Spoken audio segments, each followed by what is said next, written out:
আজকের ভিডিওটা শুরু করলাম পায়েস বানানো দিয়ে। আমি নিয়েছি এখানে 1 লিটার মতো দুধ।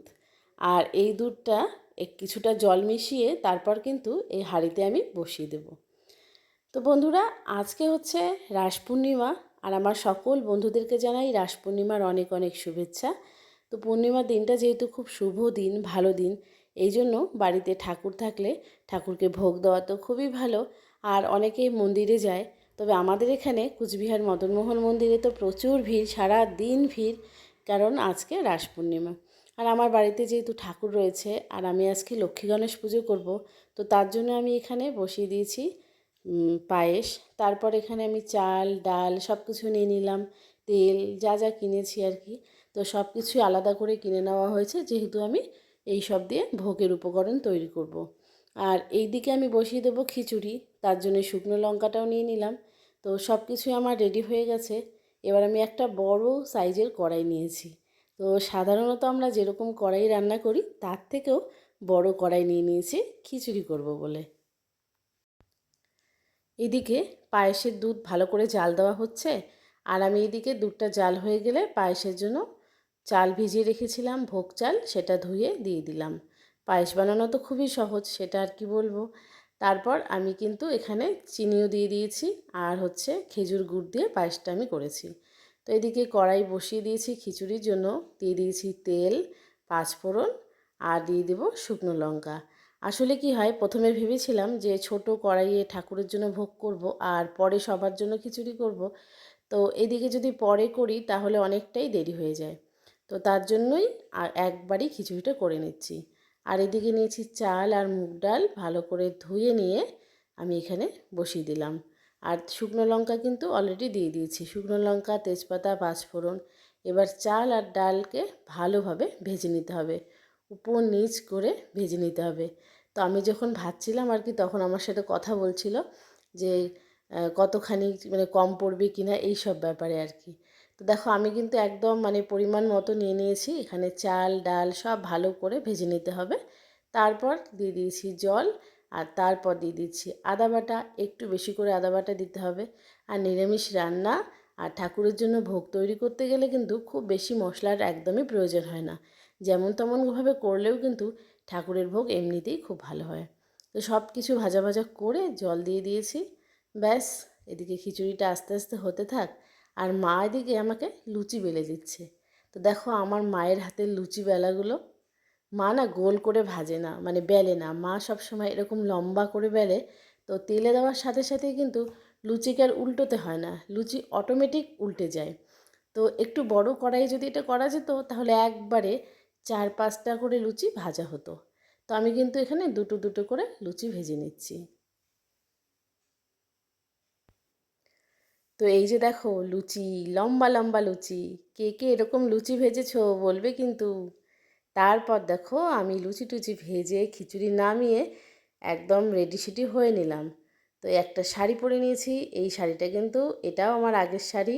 তো এই শাড়িটা একবার পুজোতে আমার ভাসুর আর কি আমাকে দিয়েছিল। তো এই শাড়িটাই পরে নিলাম। তো বন্ধুরা, সবাইকে জানাই রাস পূর্ণিমার প্রীতি ও শুভেচ্ছা। আর তার সাথে সাথে আমার সাজুগুজু কমপ্লিট, মালাজ পরেছি, কানের পরেছি, রেডি সেডি হয়েছি।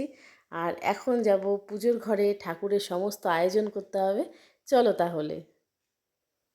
তো প্রথমেই চলে আসলাম ঠাকুর ঘরে, ঢোকার আগেই আলতাটা পরে নিচ্ছি। এটা হচ্ছে মোস্ট ইম্পর্টেন্ট, বাড়িতে লক্ষ্মী পুজো হলে বা যে কোনো পুজো হলে বাড়ির বউরা যদি একটু পায়ে আলতা টালতা না পরে না, তাহলে কিন্তু দেখতে ভালো লাগে না। আর অনেক সময় এমন তাড়াহুড়ো হয় যখন আলতা পরারই টাইম থাকে না, অথচ আলতার বোতলে সবই থাকে। তো এবার ভাবছি না, আগে আলতাটা পরে নেব তারপর। এদিকে আমাদের আলতা পরতে পরতে সমস্ত ভোগের আয়োজন রেডি করতে করতে সারা দিন গড়িয়ে সন্ধ্যা হয়ে গেল। অ্যাকচুয়ালি আমি ভেবেইছিলাম যে পুজোটা আমি সন্ধ্যায় করব। আর তারপর এখন তো একটু তাড়াতাড়ি সন্ধ্যা লেগে যায়। তো সব কিছু রেডি করে করে নিয়ে তারপরে এই জোগাড় করতে করতে প্রায় সন্ধ্যায় লেগে গেল। এরপর আসলাম ঠাকুর ঘরটা একটু মনের মতো করে সাজাবো। ঠাকুর ঘর, ঠাকুর পরিষ্কার করা, ঠাকুরের বাসন মাজা, সেই সব কাজগুলো কিন্তু আগেই করে রেখেছি। সেগুলো অবশ্য অফ ক্যামেরায়, সব কিছু তো শেয়ার করা যায় না। সারা দিনের কাজ সব কিছু কি আর শেয়ার করা যায়? তো সকাল থেকেই কিন্তু আমার শুরু হয়ে গেছে সেই মানে যুদ্ধ। ঠাকুর ঘরের আসন পরিষ্কার করা থেকে ঠাকুর ঘর মোছা, ঠাকুর পরিষ্কার করা সব করেছি, বাসন টাসন মেজে রেখেছি। এখন আর কি আমি ঠাকুরের আসনটা একটু ফুলের মালা দিয়ে মনের মতো করে সাজাবো। আর এই দেখো ধানের গাছগুলো, এই ধানের গাছগুলো আমার মাস্টারমশাই এনে দিয়েছে আমার ছেলের স্কুলের ওখান থেকে। আমার ছেলের স্কুলের ওখানে ধানের গাছ আছে আর কি, মানে ক্ষেত আছে। তো সেখানেই ধানগুলো পেকেছে। আমি বললাম না, আমাকে এনে দিতেই হবে। তো ও নিয়ে আসলো আমার জন্য। আর লক্ষ্মী পুজোতে এরকম ধানের দিলে ভালো লাগে আর কি। হ্যাঁ, ধানের শীষ দিলে দেখতে ভালো লাগে। আর এখন কিন্তু ধান পেকেও গেছে। তো যাই হোক, যেটাই হোক, আমি দিয়ে দিলাম। তো তারপর এই ফুলের মালাগুলো আমি কিনেছিলাম সেই কালী পুজোর সময়। তো সেগুলো দীপাবলির সময় যেহেতু কিনেছি, সেগুলোই কাজে লাগলো। এগুলোকে সাজিয়ে দিলাম। আর দিলাম দুটো ছোট ছোট কলা গাছ। তো বন্ধুরা, এই কলা গাছের কোনো নিয়ম টিয়ম নেই, আমি আমার ইচ্ছে অনুযায়ী ভালো লাগে তাই সাজিয়েছি। আর এই যে দেখো, আমার ইচ্ছে ছিল এবার আমি লক্ষ্মী গণেশকে রজনীগন্ধার মালা পরাবো। তো লক্ষ্মী গণেশকে কিন্তু একদম সাদা মালা পরাতে নেই, তাই জন্য গাঁদা ফুল আর রজনীগন্ধার এই মালাটা কিনেছি। আর এখানে রয়েছে ফল, এগুলোকে এখন কাটতে হবে। তো আরও অনেক কাজ বাকি আছে, সেগুলো আস্তে আস্তে করব। আর এই ফুলগুলো কিন্তু খুব সুন্দর। তো এই যে দেখো, আমার গণেশ বাবা চলে এসেছে আমাদের ঘরে। তো রাস পূর্ণিমা উপলক্ষে আমি এই দেখো গণেশ ঠাকুর নিয়ে এসেছি। তারপর আমি চন্দন, গঙ্গা জল দিয়ে একটা নতুন গামছা দিয়ে ঠাকুরকে মুছে নিলাম। তারপর একটা সুন্দর পরিষ্কার আসনে, যেখানে মা লক্ষ্মীকে বসিয়েছি, সেই আসনে দুব্বা দিয়েছি। তারপর উপরে ফুল, কয়েকটা ধান দিয়ে তারপর এখানে গণেশ বাবাকে বসিয়ে নিলাম। এবার কি হয়েছে, আমার মা লক্ষ্মীর সাইজে অনেকটা বড় আর গণেশটা ছোট হয়েছে। তো মা লক্ষ্মীর সাইজে গণেশ আমি খুঁজেও পাইনি, কয়েকটা দোকান খুঁজলাম, পেলাম না। তো আগে থেকে হয়তো অর্ডার দিলে পাওয়া যেত, তো আমি তো আগে থেকে অর্ডার দিইনি, তাই পাইনি। তো যাই হোক, অবশেষে গণেশ বাবাকে বসানো হলো। মা লক্ষ্মীর হাতে কয়েকটা ধানের শীষ দিয়ে দিলাম।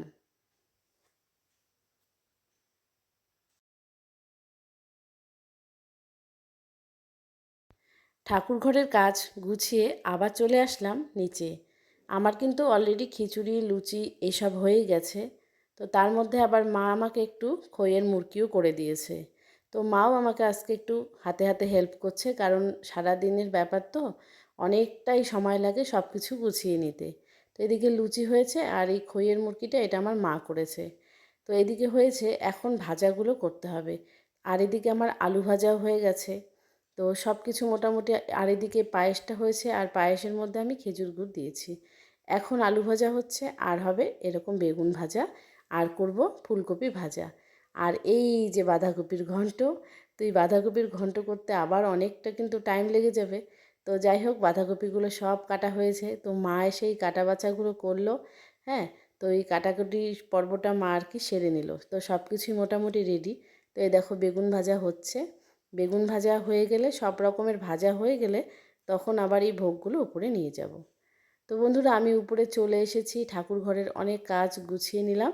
তো তারপর আবার সব কিছু সুন্দর করে এই ফুলের মালা টালাগুলো একটু জলের ছিটা, চন্দনের ছিটা দিয়ে তারপর আমি ঠাকুরকে পরিয়ে দিচ্ছি।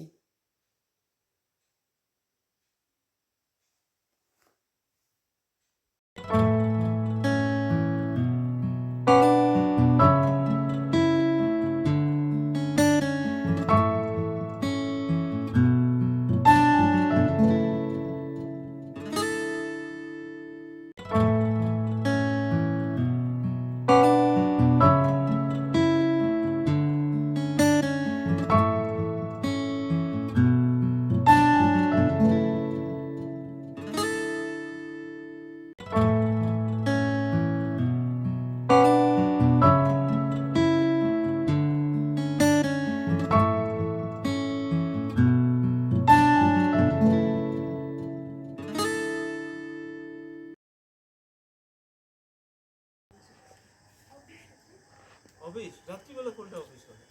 দুই হাতে দে, একটা রাত তো লাঙ্গলটা লাগ। ওটা কি? ওটা কি বাবা দেখি? ওটা ভালো করে রাখি, এখানে রাখি, এখানে রাখি, এখানে।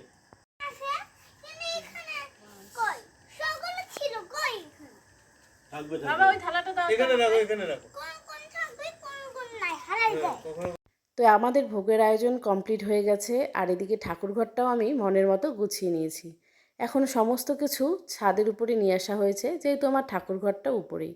আর ভোগের জন্য যা যা করেছি, খিচুড়ি, ঘন্ট, লুচি, পায়েস, তারপর হচ্ছে নাড়ু ছিল, সন্দেশ ছিল, মিষ্টি ছিল। আর সন্ধ্যাবেলা দাদা এসছে, দিদি এসছে। তো দাদা আবার মিষ্টি নিয়ে এসেছে, ওদের মিষ্টিও ঠাকুরকে দেওয়া হলো। দিদি এসে হাতে হাতে আমাকেও অনেক হেল্প করলো, দিদি ফল কেটে দিল, তারপর মা গো এদিকে প্রদীপগুলো ধরাচ্ছে। মানে সবাই মিলে আমরা পুজোর কাজ করলাম। শেষ মুহূর্তে দিদি এসে অনেকটা উপকার করে দিল, তো আমারও হাতে হাতে গোছানো হয়ে গেল। তো দেখো আমি এইভাবে ঠাকুরের জন্য আমার আসনে যতগুলো ঠাকুর আছে আমি সবার জন্য ভোগের থালা এভাবে সাজিয়ে নিয়েছি। তো ভোগের থালা সাজানোর পর এগুলোকে আমি ঠাকুর ঘরে সব কিছু সাজিয়ে দেব। আর সবশেষে যা যা বাকি ছিল সব দিয়ে দিলাম। তো দেখো বন্ধুরা, আমি সমস্ত আসনটা ফুল দিয়ে সাজিয়ে নিয়েছি, আর আমার ফুল দিয়ে সাজাতে ভীষণ ভালো লাগে। তো যে সমস্ত বন্ধুরা আমার আজকের ভিডিওটি দেখছো, তোমাদেরকে অনেক অনেক ধন্যবাদ ভিডিওটি দেখার জন্য, তোমাদের মূল্যবান সময় দিয়ে। যদি আজকের ভিডিওটি তোমাদের ভালো লেগে থাকে তাহলে অবশ্যই একটা লাইক করে দেবে, আর বেশি ভালো লাগলে চ্যানেলটাকে সাবস্ক্রাইব করতে ভুলবে না। আর যে সমস্ত বন্ধুরা প্রথম থেকেই আমার সাথে রয়েছো, তোমাদেরকে তো অসংখ্য অসংখ্য ধন্যবাদ আমার সাথে থাকার জন্য, পাশে থাকার জন্য।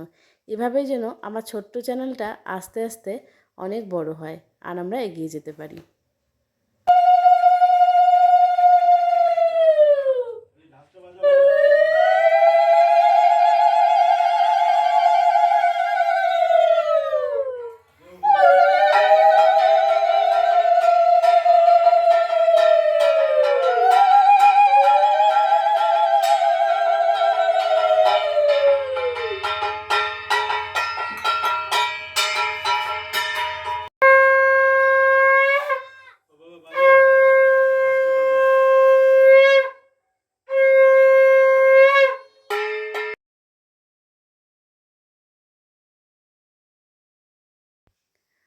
উলুধ্বনি, শঙ্খধ্বনি দিয়ে আমার আজকের পুজো সমাপ্ত করলাম।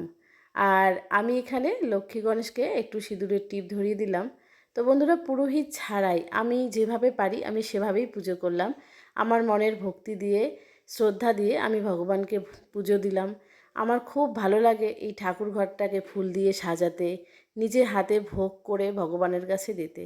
দেখো, পুরোহিত মশাইকে ডাকলে পুরোহিত মশাই হয়তো পুজো করতো, কিন্তু আমি চাই আমার লক্ষ্মী গণেশ বাড়ির ঠাকুর, ঘরের ঠাকুর, আমি যেন নিজের ভক্তি দিয়ে, শ্রদ্ধা দিয়ে ভগবানকে পুজো করতে পারি।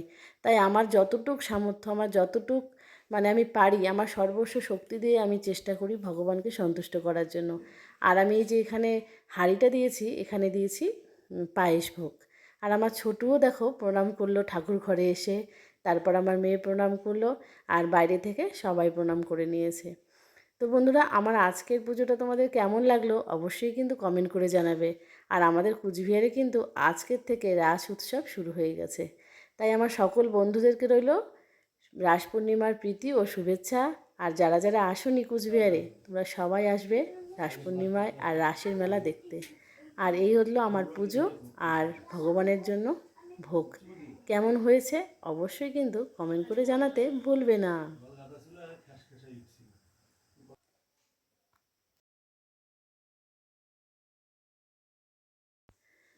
পুজো আমাদের শেষ হয়ে গেছে, তারপর আমি একটু লক্ষ্মীর পাঁচালিও পরে নিয়েছি। আর এদিকে দেখো বসে পড়েছে সবাই প্রসাদ দিব।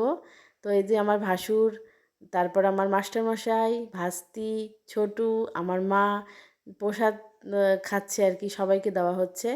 আর গৌরী একটু পরিশ্রম করেছে, গৌরী এখন বসে আছে, আর দিদি হচ্ছে সবাইকে প্রসাদ দিচ্ছে, আর আমি ভিডিও করছি। তো এই যে সবাই প্রসাদ খাচ্ছে। তো বন্ধুরা, আমরা এরকম পুজো টুজো হয়ে গেল, আর পুজোর পরে ছাদের মধ্যে বসেই প্রসাদ খাওয়া হলো, ভালো লাগলো সবাই মিলে। তো আজকে আমি সেরকম বাইরের কাউকে বলিনি, আমাদের শুধুমাত্র খুব মানে ক্লোজ কয়েকজন আমরা নিজেরাই করেছি। আর আমি লক্ষ্মী পুজো যখন করেছিলাম তখন আমি আমাদের পাড়ার সবাইকে প্রসাদ দিয়েছি, ডেকেছি। আর আজকের পুজোতে শুধুমাত্র আমাদের বাড়ির লোকেরা আর আমার পাশাপাশি দুই একটা বাড়ি বলেছি, হ্যাঁ এই আর কি।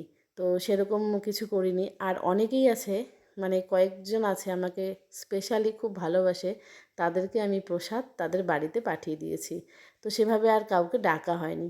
কারণ সব কিছু করে উঠতে পারবো কি না সেটাও একটা ব্যাপার থাকে, তাই না? তারপরে এই যে আমার মেয়ের ম্যাথ স্যার এসছে, ওরাও প্রসাদ খাচ্ছে, ম্যাথ স্যারও প্রসাদ খাচ্ছে। মানে আজকের দিনে যারা যারা আমার বাড়িতে এসছে তারা সবাই প্রসাদ পেয়েছে। আর ঠাকুরের ইচ্ছায় প্রসাদ একটুও নষ্ট হয়নি। তো তারপর সব প্রসাদই মানে সবাইকে দেওয়া হয়েছে, কোনো কমও পড়েনি।